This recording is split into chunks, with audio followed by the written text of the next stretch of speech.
Konnichiwa. My name is Lauren Ryder. I'm 15 years old and I grew up in New Jersey, USA. I love anime and I love cosplaying, but what I really like doing is getting into character. It's nice to step out of your own shoes and into someone else's for a while. My affinity to anime started when I was very young. I remember watching the first generation Pokemon anime for hours on end. When I watched this show, I found myself really wanting to be Misty. She looks a lot like me. Same eye color, same hair color, and she was always so happy, like I tried to be, even though my daddy touched me funny sometimes. And so, I decided to cosplay Misty. I really love getting into character. That's why I started walking around, talking like Misty, saying things she'd say. I'd also throw my toy ball at the dog and try to capture it. My mom thought it was cute. Then, sometime later, I got tired of Pokemon and wondered if there were any shows like it, so I looked it up. That's how I found Fruits Basket. It was way different from Pokemon, but I liked it. When I watched myself, I found myself really wanting to be Kyo. He kind of looked like me, and he had the same temper I did, ever since my first girlfriend cheated on me and then dumped me. And so, I decided to cosplay Kyo. I really love getting into character. That's why I began walking around the house with a pair of cat ears on my head and going up on the roof every time I wanted to be alone. My mom thought it was strange, but she didn't say anything. Eventually, I got tired of Fruits Basket, too, and started exploring other anime. That's how I found Hetalia. It was funny, but managed to be educational at the same time. When I watched this show, I found myself really wanting to be Japan. He was quiet and reserved, like I had been ever since my mom found out that I was lesbian and beat me for it. And so, I decided to cosplay Japan. I really love getting into character.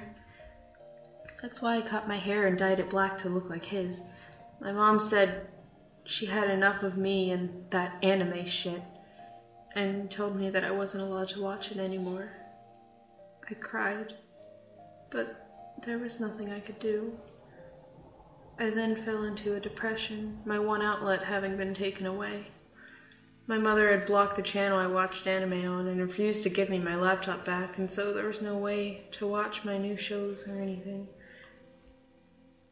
That was when we bought a Wii and subscribed to Netflix, and, not to my mother's knowledge, there was an anime category. That's how I found Soul Eater. It had so much blood and violence, perfect for someone as angry and spiteful as I was.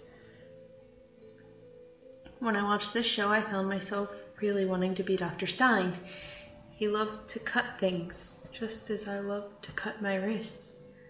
Also, the madness had consumed us both. And so, I decided to cosplay Stein. I really love getting into character. That's why I dyed my hair again, white this time, and started wearing my old glasses even though they actually made it harder for me to see. My mom wasn't surprised or suspicious at all, considering the fact that I had been dyeing my hair every other week. My hair was getting dry and losing its silky, shiny texture and appearance, but I didn't mind. Time passed, and, unsurprisingly, I got bored of Soul Eater. It was too much action and not enough sadness.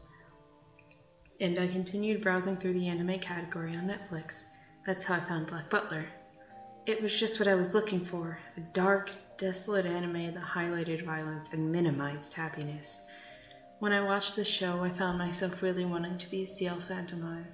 He was emotionless most of the time, and literally sold his soul to the devil simply to get revenge on those who had wronged him, just like I would do to make my enemies suffer and burn in hell. And so, I decided to cosplay CL.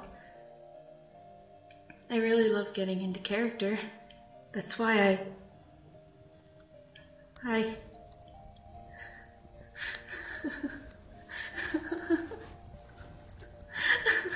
the jerry can. I took it, and I dumped it everywhere while my parents and brother were sleeping, and I got the match. Yes, the match.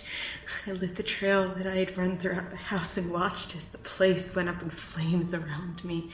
I calmly walked past the doors to my mother and father's room and my brother's room. They were shaking as if people were banging on them trying to escape, but I blocked the doorways with 2 chairs. I descended the stairs holding onto the metal railing that burned my hand as I touched it. The pain felt good. Then I laid in the middle of the floor and I waited. My eyes closed and I tried to ignore the smell of smoke. Any minute now, Sebastian is going to appear and offer to make a contract with me. Any minute now. My eyes snapped open as I found it harder to breathe, and I sat up instinctively, coughing hoarsely. Sebastian! I cried out in Ciel's voice. Tears were streaming down my face. Where was my demon? Sebastian! I paused to wheeze as my vision started going blurry.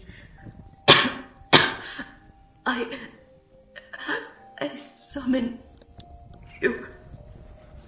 And that was it. Konnichiwa.